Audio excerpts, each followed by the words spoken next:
तो जय श्री राम दोस्तों और welcome back to the channel. आई हो आप सभी मस्त होंगे, आपकी तैयारी ज़बरदस्त चल रही होगी।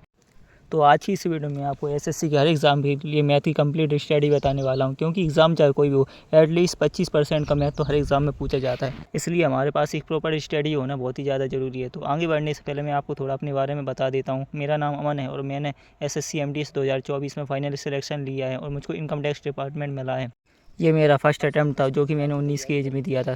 तो चलिए आगे बढ़ते हैं। तो सबसे पहले मैं आपको वीडियो को थोड़ा ओवरव्यू देना चाहता हूँ। तो सबसे पहले हम सिलेबस के बारे में डिस्कस करेंगे, उसके बाद प्रैक्टिस के बारे में और लास्ट में मॉक के बारे में डिस्कस करेंगे। तो चलिए आगे बढ़ते हैं। तो सबसे पहले हमको सिलेबस कंप्लीट करना है। सिलेबस कंप्लीट करने के लिए या तो आप यूट्यूब की हेल्प ले सकते हैं या फिर किसी टीचर का पेड कोर्स ले सकते हैं, पर मैं आपको सजेस्ट करूंगा कि आप पेड कोर्स ले लीजिए, क्योंकि इससे आपका टाइम बहुत ही ज़्यादा सेव हो जाएगा। फ्री के चक्कर में आपका टाइम बहुत ज़्यादा वेस्ट हो जाता है, जो मेरा हुआ था। अगर आप पेड कोर्स सपोर्ट नहीं कर सकते तो कोई दिक्कत नहीं है, आप यूट्यूब से ही पढ़ सकते हैं, क्योंकि कंटेंट लगभग सेम रहता है। अब बात करते हैं टीचर की। अगर मेरी बात करें तो मैंने एसएससी के लगभग हर टीचर से पढ़ा था। मैंने Gagan sir, Rakesh Yadav sir, Aditya Ranjan sir, Amin sir से भी पढ़ा था। लेकिन अगर मेरे 90% ऑफ सिलेबस की बात करें तो मैंने पवन राव सर से और भूतेश सर से कंप्लीट किया था। इसलिए आप इन दोनों में से किसी भी टीचर से पढ़ सकते हैं।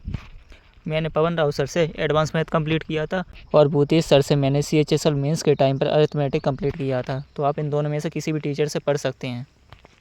और अगर कोई कहे कि ये टीचर बेस्ट है, वो टीचर बेस्ट है, तो हर टीचर अपने आप में बेस्ट है, लेकिन जिस टीचर के साथ आपकी टोन मैच होती है वो आपके लिए सबसे बेस्ट रहेगा। मेरी बात करें तो मैंने एक चैप्टर को मल्टीपल टीचर से पढ़ा है, पर जो मेरे कॉन्सेप्ट क्लियर हुए वो इन सर की वीडियो देख कर हुए। और दूसरी बात कि ये सर किसी भी कंट्रोवर्सी से दूर रहते हैं, जिससे आपका माइंड बिल्कुल भी डिस्ट्रैक्ट नहीं होगा। और अगर आप किसी टीचर का पेड कोर्स लेना चाहते हैं तो सबसे पहले यूट्यूब पर जाकर उनकी किसी भी टॉपिक पर वीडियो देखिए। अगर उनका पढ़ाया हुआ आपको समझ में आ रहा है तो आप उनका कोर्स डेफिनेटली ले सकते हैं। तो अब बात करते हैं करना कैसे है। तो मैथ्स में दो पोर्शन होते हैं, एक होता है अरिथमेटिक और दूसरा होता है एडवांस। तो सबसे पहले बात करते हैं अरिथमेटिक की। लेट्स सी कि आपने पवन राव सर का कोई भी वीडियो देखा, तो आपको सर ने जो भी कॉन्सेप्ट कराए ना, पहले उनको समझना है, और सर जो सवाल करवा रहे हैं ना, आपको उनको साथ साथ करते चलना है। उसके बाद आपको वीडियो को रिपीट करके दोबारा से देखना है और फिर बनाने उसके आपको नोट्स है। नोट्स कैसे बनाने, जैसे लेट्स सी कि आपने परसेंटेज पढ़ा, तो आपको परसेंटेज के हर क्वेश्चन के नोट्स नहीं बनाने। इसमें जो टाइप्स होते हैं ना, आपको उनके नोट्स बनाने। जैसे इसमें एक टाइप होता है इलेक्शन, आपको उसके 1-2 क्वेश्चन लिख लेना है। एक होता है इसमें इनकम एक्सपेंडिचर, तो आपको उसके 1-2 क्वेश्चन लिख लेना है। और ऐसा करने से आपका टाइम बहुत ही ज़्यादा सेव हो जाएगा। इसी तरह आपको हर टाइप के 1-1, 2-2 क्वेश्चन करना है। अब बात करते हैं एडवांस मैथ की। तो एडवांस मैथ को भी आपको इसी तरीके से कंप्लीट करना है। आपको सबसे पहले वीडियो देखनी है, फिर उसको आपको रिपीट करके देखना है, फिर उसके बाद आपको नोट्स बनाने। पर जो इनमें मेन डिफरेंस होता है वो होता है फॉर्मूला का और थ्योरम्स का, क्योंकि अरिथमेटिक को समझने के लिए आपको क्वेश्चन को बार बार करके देखना पड़ेगा, पर जो एडवांस मैथ है आपको उसमें फॉर्मूलास और थ्योरम्स को बार बार रिवाइज करना पड़ेगा। तो अब रिवाइज कैसे करना है, लेट्स सी कि आपने परसेंटेज पढ़ा, तो परसेंटेज से जब आप प्रॉफिट लॉस पर जाएंगे तो आपको परसेंटेज के 5 बार क्वेश्चन पीछे से रिवाइज करते चलना है, क्योंकि एसएससी में जो सबसे बड़ी दिक्कत होती है वो होती है भूलने की। आप सिलेबस तो कंप्लीट कर लेंगे पर आप जो उसको रिटेन नहीं कर पाएंगे। इसलिए आप जब भी कोई नया चैप्टर पढ़ें तो उससे पहले आपने जितने ही चैप्टर पढ़े हैं उनको रिवाइज करते चलें। अब जैसे आप प्रॉफिट लॉस के बाद जब डिस्काउंट पर जाएंगे तो आपको प्रॉफिट लॉस के भी 5 बार क्वेश्चन डेली रिवाइज करते चलना है। इसी तरह रिवाइज कर करके जब आप डेली 1 से 2 वीडियो देखेंगे तो आपका सिलेबस ईजिली 6 से 7 महीने में कंप्लीट हो जाएगा। तो अब मेन बात आती है वो है प्रैक्टिस की। अगर आपने किसी भी टीचर का पेड कोर्स ले रखा है तो आपको किसी बुक से प्रैक्टिस करने की नीड नहीं है, लेकिन अगर आपने यूट्यूब से अपना सिलेबस कंप्लीट कर रखा है तो यूट्यूब पर टाइप वाइज क्वेश्चन कम कराए जाते हैं, इसलिए आपको बुक की नीड होगी। तो मैं आपको 2 ही बुक सजेस्ट करूँगा, एक है किरण की और एक है पिनेकल की। लेकिन अगर आप बिगिनर हैं तो मैं आपको सजेस्ट करूंगा आप किरण की बुक ले लीजिए, क्योंकि इसमें टाइप बाई क्वेश्चन दे रखे होते हैं जो एक बिगिनर के लिए बहुत ही ज़्यादा हेल्पफुल होते हैं। तो आप प्रैक्टिस करना कैसे है, तो आपको सबसे पहले कोई भी चैप्टर फिनिश कर लेना है। उसको फिनिश करने के बाद आपको आना है बुक पर, और बुक में जितने भी 200-300 क्वेश्चन दे रखे हैं आपको उनको करना है। लेकिन अगर आप किरण की बुक से प्रैक्टिस करते हो तो आपको टाइप वाइज प्रैक्टिस करनी है। जैसे सर ने अगर एक टाइप कंप्लीट करवाया तो आपको उसे टाइप की प्रैक्टिस करना है, आपको चैप्टर फिनिश होने का इंतजार नहीं करना है। और इस तरीके से आपको अपना पूरे सिलेबस कंप्लीट कर लेना है। अगर आपने पेड कोर्स भी ले रखा है तो आप और इम्प्रूवमेंट के लिए इनसे प्रैक्टिस कर सकते हैं, because practice makes a man perfect. तो अब बात आती है मिक्स प्रैक्टिस की, वो होगी आपकी मॉक टेस्ट से। तो मॉक टेस्ट के लिए मैं आपको एक ही ऐप सजेस्ट करूंगा, वो है टेस्ट बुक।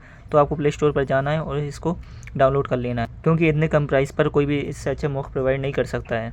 तो आपको मॉक टेस्ट लगाना कब है, जब आप अपना एटलीस्ट 50% सिलेबस कंप्लीट कर लें। जैसे कि आपने पूरा एडवांस मैथ कंप्लीट कर लिया तो आपको सेक्शनल मॉक लगाना चालू करना है।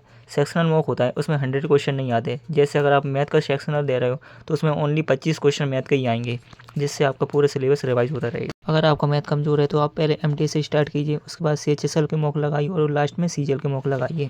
और अगर आप इतना कर लेते हैं तो आपका मैथ डेफिनेटली बहुत ज़्यादा स्ट्रॉन्ग हो जाएगा। तो अब बात करते हैं थोड़ी कैलकुलेशन की, क्योंकि क्वेश्चन तो हर कोई सोल्व कर लेगा पर सिलेक्शन उसी का होगा जो उसको विद इन सेकंड सोल्व करे। इसलिए आपको इस एक्यूरेसी के साथ इस चीज़ पर भी ध्यान रखना पड़ेगा।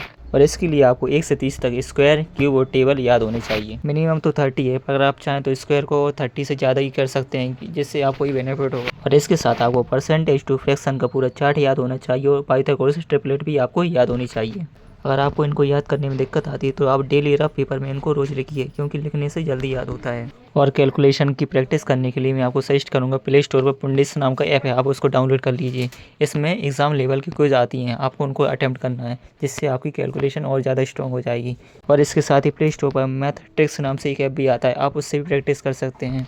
और लास्ट में वैसे आपको यही गोल्डन एडवाइस देना चाहूँगा कि किसी भी सब्जेक्ट की इतनी ज़्यादा हाइप मत बनाई कीजिए। आप SSC की तैयारी कर रहे हैं, कैट की नहीं, जो आपको इतने ज़्यादा टफ क्वेश्चन करने की ज़रूरत हो। अगर आप PY की क्वेश्चन होते हैं ना 4 से 5 सालों की, उनको ये अच्छे से कर लें तो आप इजीली 50 आउट ऑफ 50 स्कोर कर सकते हैं, जो मैंने भी अपने बहुत सारे मॉक टेस्ट में किया हुआ है। और आपकी सिलेक्शन में किसी भी टीचर का रोल 50% से ज़्यादा नहीं होता। 50% रोल उनका होता है और 50% रोल आपका होता है। अगर आप मेहनत नहीं करें तो फिर आप कितनी अच्छे टीचर से पढ़ लीजिए, आपको सिलेक्शन बिल्कुल नहीं होगा। लेकिन अगर मेहनत करने के बाद भी आपको मैथ में दिक्कत आ रही है तो मैं आपको सजेस्ट करूँगा, जो 5th से लेकर 10th तक का मैथ होता है NCERT का, आप उसको सॉल्व कीजिए, जिससे आपका पूरा बेसिक क्लियर हो जाएगा। उसके बाद आपको मैथ में कभी भी दिक्कत नहीं आएगी। और अगर आप ओनली MTS की प्रिपरेशन कर रहे हैं तो मैं आपको सजेस्ट करूँगा कि आप एडवांस मैथ को कंप्लीट मत कीजिए, क्योंकि उसमें मैथ और रीजनिंग सिर्फ क्वालिफाइंग होता है। आप ओनली अरिथमेटिक से भी कम चला सकते हैं। लेकिन अगर आप अदर एग्जाम को भी टारगेट लेकर चल रहे हैं तो फिर आपको पूरा सिलेबस कंप्लीट करना पड़ेगा। तो आज की वीडियो में बस इतना ही। अगर किसी चीज़ में डाउट हो तो ask me in the comment section. तो मिलते हैं नेक्स्ट वीडियो में, तब तक के लिए जय श्री राम।